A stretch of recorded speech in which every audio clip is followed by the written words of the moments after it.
जाबाज पत्रकार मुकेश को कब मिलेगा इंसाफ? जानते कर जिसने चुकाई ईमानदारी की कीमत। भ्रष्टाचार के टैंक ने निगली पत्रकार की जान। बुरा न देखो, बुरा न बोलो और बुरा न सुनो। गांधी जी के संदेश वाले वो 3 बंदर अगर आज होते तो मौजूदा हालात में खूब रच बस गए होते, क्योंकि जिस दौर में हम जी रहे हैं वहाँ कुछ बुरा हो रहा है तो उस ओर देखो भी मत, बस होने दो जो हो रहा है। और तो और उस बुरे को बुरा भी बिल्कुल मत बोलो, और अगर बुराई शोर मचा रही हो तो जनाब उनको कुछ मत बोलिए, चाहे तो अपने कान बंद कर लीजिए। ठीक ऐसा ही करने की जरूरत एक शख्स को थी, लेकिन वो शख्स एक पत्रकार था, ऊपर से ईमानदार भी था। इस युवा ईमानदार पत्रकार ने जब जनता के पैसों से हो रहा करोड़ों का भ्रष्टाचार देखा तो बड़ी ही बहादुरी से उस भ्रष्टाचार की पोल खोल दी।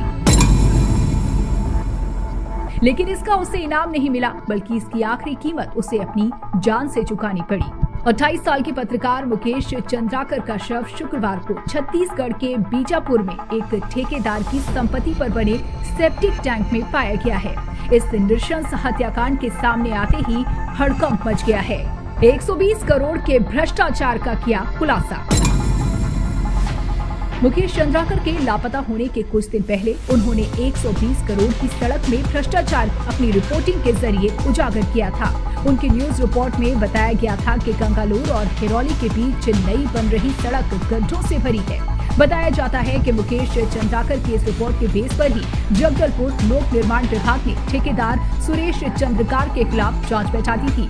सूत्रों के मुताबिक इसके बाद से ही लगातार ठेकेदार सुरेश चंद्रकार पर कलेक्टर दोबारा सड़क निर्माण का दबाव बना रहे थे। इसके बाद ठेकेदार सुरेश ने अपने छोटे भाई रितेश के जरिए पत्रकार मुकेश चंद्राकर पर मुलाकात करने का दबाव बनाया, लेकिन मुकेश ने मुलाकात नहीं की। नए साल के मौके पर रितेश मुकेश को किसी तरह से सुरेश चंद्रकार तक ले जाने में कामयाब हो गया, लेकिन उसके बाद से ही मुकेश का कुछ पता नहीं चला। और फिर शुक्रवार को ठेकेदार की ही प्रॉपर्टी में एक घर के बाहर सेप्टिक टैंक में मुकेश चंद्राकर की लाश बरामद हुई। पहले हत्या, फिर सेप्टिक टैंक में डाला शव। जिस घर के सेप्टिक टैंक में मुकेश का शव बरामद हुआ, उस प्रॉपर्टी का इस्तेमाल आरोपी ठेकेदार अपने मजदूरों को ठहराने और बैडमिंटन खेलने के लिए करता था। जिस टैंक में मुकेश को हत्या के बाद डाला गया, उसके ऊपर डाला गया कंक्रीट ज्यादा पुराना नहीं पाया गया, क्योंकि जब शव निकालने के लिए पुलिस ने उसे तोड़ना शुरू किया तो कंक्रीट आसानी से टूट गया। शव में सिर पर धारदार हथियार से हमले और पीठ पर गोली या चाकू का जख्म पाया गया। हालांकि ज्यादा खुलासा पोस्टमार्टम के बाद ही हो सकेगा। मामले में 3 लोगों को गिरफ्तार कर पूछताछ की जा रही है। पत्रकार की हत्या पर सियासत हुई शुरू।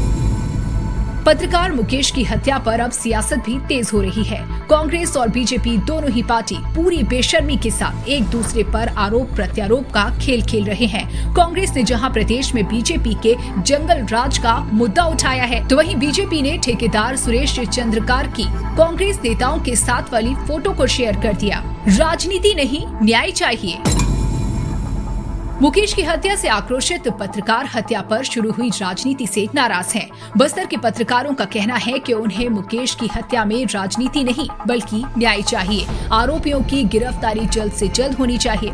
बस्तर के पत्रकार 2 धारी तलवार के बीच काम करते हैं। सच्चाई उजागर करने पर कभी उनकी गाड़ी में गांजा रखकर फंसाया जाता है तो कभी धमकियां मिलती हैं, और इस बार तो सारी हदें पार करते हुए पत्रकार साथी का मर्डर सिर्फ इसलिए कर दिया गया क्योंकि उसने नक्सलगढ़ में हुए भ्रष्टाचार को उजागर कर दिया था। रियल हीरो थे मुकेश। देश भर में नक्सल मामलों की पत्रकारिता का चर्चित नाम मुकेश अपने YouTube चैनल बस्तर जंक्शन के जरिए बस्तर और बीजापुर में पत्रकारिता करते थे, जिसके लगभग 1.59 लाख सब्सक्राइबर हैं। 2021 के अप्रैल में उन्होंने बीजापुर टाकलगुडा नक्सली हमले के बाद माओवादियों की कैद से कोबरा कमांडो राकेश्वरम सिंह मनहास को रिहा कराने में अहम भूमिका निभाई थी, जिसमें 22 सुरक्षा कर्मी शहीद हो गए थे। नक्सली प्रभावित क्षेत्र में पत्रकारिता करना दो धारी तलवार पर चलने जैसा होता है, जहां कभी नक्सली दुश्मन बन जाते हैं तो कभी प्रशासन का मुंह फूल जाता है। जोखिम का अंदाजा इस बात से ही समझिए कि इलाके में करप्शन की रिपोर्टिंग जानलेवा हो जाती है, जैसा मुकेश के साथ हुआ।